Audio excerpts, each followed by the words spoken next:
Los que antes solían verlo pedir limosna preguntaban: ¿no es ese el que se sentaba a pedir?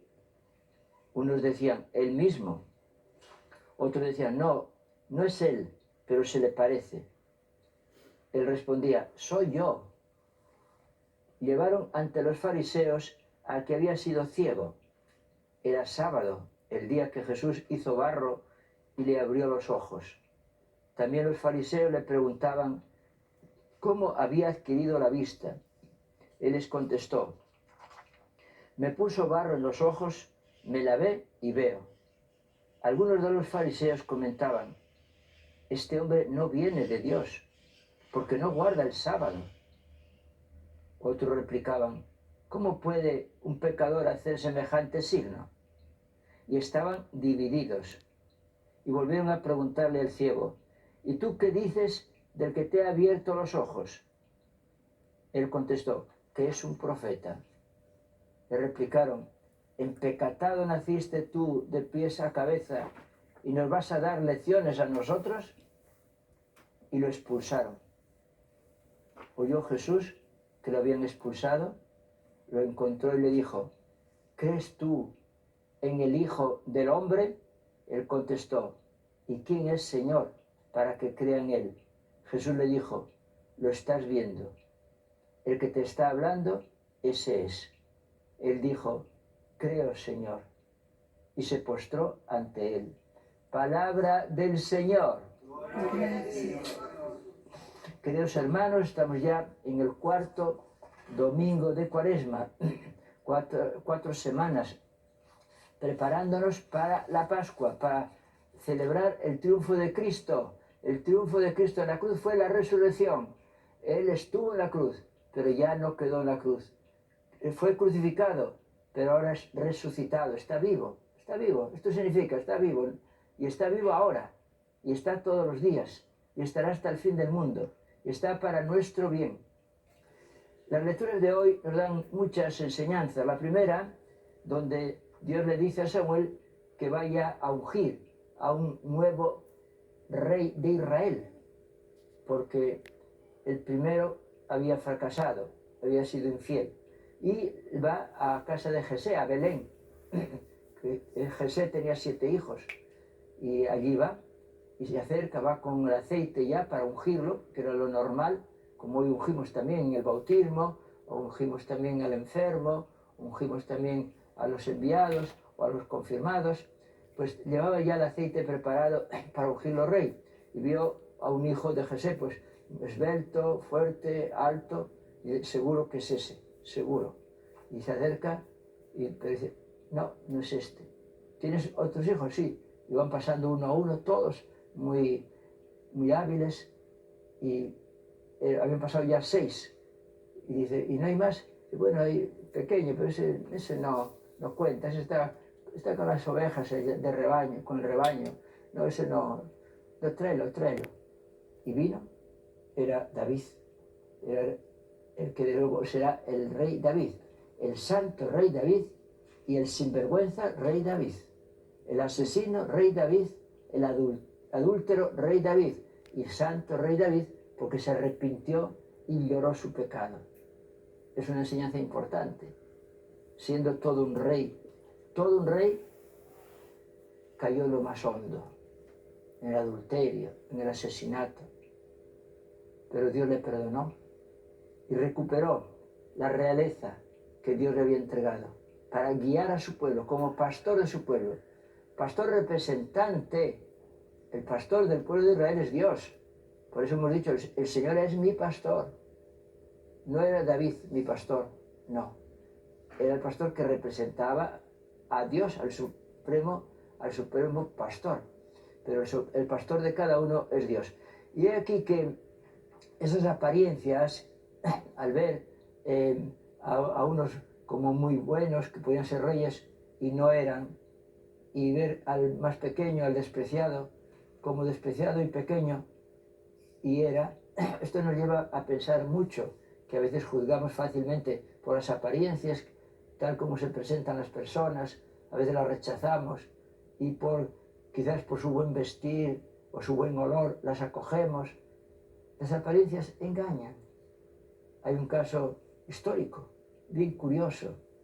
Un sacerdote fue elegido obispo y ya le asignaron pues la diócesis. Iba a hacer la entrada pues para ser ya acogido por el pueblo de Dios. Y se le ocurrió lo siguiente. Dice, primero voy a ir yo a esa iglesia y voy a ir vestido de pordiosero, con harapos. Todo. Y fue a la iglesia, ya estaba la iglesia preparada, él iba avanzando por el pasillo, la gente mirándole, ¿a qué viene este hombre aquí? Lleno de harapos, como un pordiosero, que vaya a otro sitio. Y se puso en la primera fila y dice, no, esto está reservado. Pone la segunda, no, esto también está reservado. Y tuvieron que votarlo hasta el final. Le trataron con amor y respeto, pero lo fueron echando fuera. Bueno, pues terminó esto y luego él se las arregló para salir, se vistió con los capisallos de obispo y entró. Y allí le aplaudieron todos le acogían con cariño. Y él le dijo, al pordiosero que estuvo aquí, ¿ustedes le aplaudieron? Dice, no, ustedes le rechazaron. Soy yo. He querido hacer esta experiencia de cómo muchas veces por las apariencias juzgamos y rechazamos a mucha gente. Y es necesario acoger a todos, porque todos, incluso los pordioseros, los que andan con harapos, son también hijos de Dios, muy queridos de Dios. Aprendamos todos. El Señor es mi pastor, nada me falta.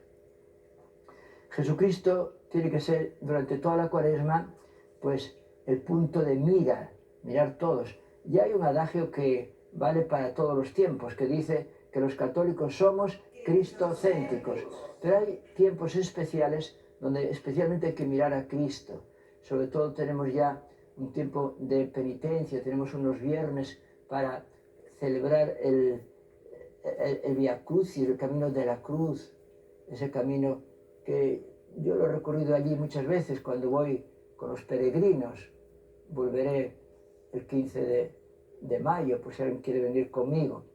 Y allí llegamos al lugar del Monte Calvario, subimos unas escaleras y allí está el agujero de la cruz. Ahí estuvo metida la cruz, todos nosotros oramos con fe, metemos la mano en aquel agujero y pedimos a Dios perdón, pedimos fuerza para ser buenos cristianos. Esto suele ser muy importante. Y luego ya pasamos al lugar donde resucitó Jesús, también allí adorar al Cristo resucitado, vivo, presente y actuante. Bien, ¿qué se nos pide para prepararnos para la Pascua? Pues a través de la carta a los Efesios se nos pide que seamos luz. Dice San Pablo, en otro tiempo erais tinieblas, ahora sois luz en el Señor. Quizás tú ahora sigues siendo tinieblas. Estás en las tinieblas, estás en la oscuridad, estás en la incredulidad, estás en tu egoísmo, estás en tu materialismo, en tus idolatrías. Eso es tinieblas. Pero puedes pasar a la luz. Es tiempo de conversión, convertirnos en hijos de la luz y transmitir también la luz a los demás. Y con el Evangelio, más claramente todavía, el Señor nos está hablando de cómo Él puede darnos la luz y quitar las escamas de nuestros ojos. Muchas veces vemos solo con los ojos de la carne, lo natural, no vemos con los ojos de la fe. Esos ojos que nos llevan a decir con San Pablo, todo lo que ocurre es para bien mío, aunque yo no lo entienda, es para bien de los que aman a Dios. Esos son los ojos nuevos. Necesitamos que Jesús también con su barro nos toque los ojos, nos quite las escamas y veamos la obra de Dios y veamos a Dios y amemos a Dios y amémosle en las criaturas. No seamos como los fariseos, aquel hombre que por la gracia de Dios quedó curado, ahora es ofendido. Dice, empecatado naciste tú. ¿Qué nos vas a decir a nosotros, a darnos lecciones? O sea, la soberbia es muy, muy soberbia y es muy diabólica y no acepta las obras de Dios. Este hombre obedeció después de ungirle con el barro, le dice, vete a lavarte. Y él fue y se lavó.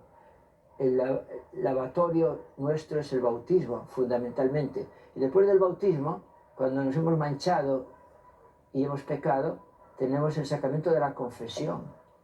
Aprovecha durante esta cuaresma para hacer una buena confesión. Seguramente por la pandemia, pues muchos no han tenido tanta facilidad para confesarse. Pues vete ahora, busca un templo, donde haya sacerdotes confesando, y entrégale todos tus pecados, todas tus maldades, todo, para que todo quede borrado, perdonado, y lávate así, lávate en el espíritu y en el alma, y de esta manera renueva también el bautismo, sobre todo en la noche pascual, incluso con el agua bendita que se va a asperjar, tú sientes que es el agua del Señor. El agua del Señor sanó mi enfermedad. Solo el agua del Señor sana tu enfermedad espiritual, psíquica y física. Alabado sea Jesucristo. Alabado sea Jesucristo.